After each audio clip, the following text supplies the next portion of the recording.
ओम नमो भगवते वासुदेवाय। माघ मास के स्नान के महत्व का 24वां अध्याय।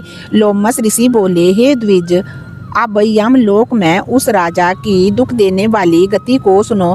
दारुण दुख से दुखी होने से वह राजा कभी मूर्छित हो करके, कभी चेत आने पर चित्त में संतोष करता हुआ मार्ग में सलमली नदी तथा महाभयंकर दुर्गम मार्गों में पड़ा।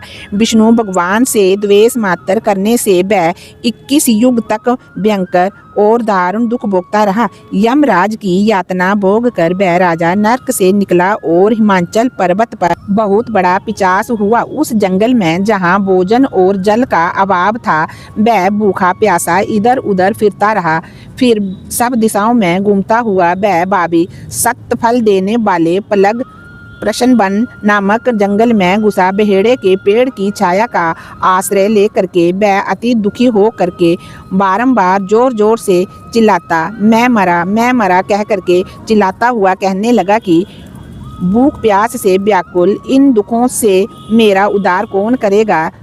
लोमस ऋषि बोले, देवदूती ने वेद पाठ करते हुए उसका ये करुणा भरा रोना सुना। उन्होंने वहां पर आकर के उस पिशाच को देखा, जिसका चेहरा विकराल था, लाल लाल डरावनी आंखें, दुबला शरीर और ऊपर को खड़े काले बाल थे। काले शरीर वाला वह दूसरा यमदूत जैसे दिख पड़ा, जिसकी जीभ हिल रही थी, लंबे होठ और लंबी जांघें नाड़ियों से मिली हुई थी, लंबे लंबे पैर, सूखा चेहरा, गड्ढे जैसी आंखें तथा सूखी ठठरी वाले इस पिशाच को देखकर चकित हो वेद पाठी मुनि ने पूछा, ऐसी डरावनी आकृति वाले तुम कौन हो और ऐसी करुणा से क्यों रोते हो? तुम्हारी ऐसी अवस्था क्यों हुई है?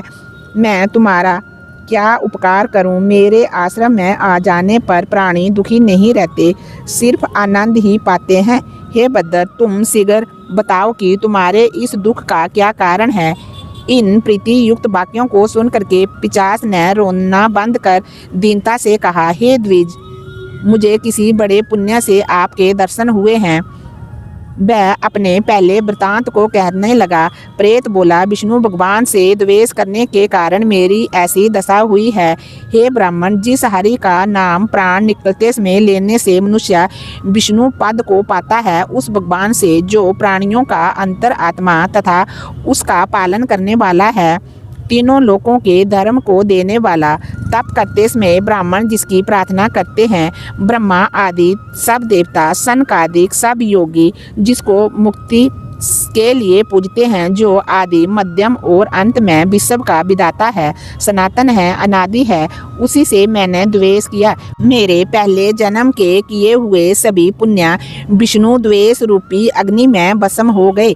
यदि किसी प्रकार मेरे इस पाप का अंत हो जाए तो इससे मुक्त हो करके मैं सिवाय नारायण के अन्य किसी देवता का पूजन नहीं करूँगा।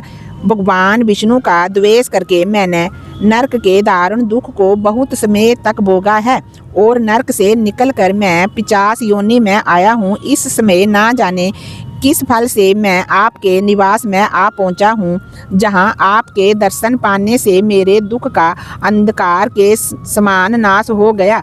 अब आप उचित कर्म करिए, जिससे पिशाच योनि से मुझे छुटकारा मिले।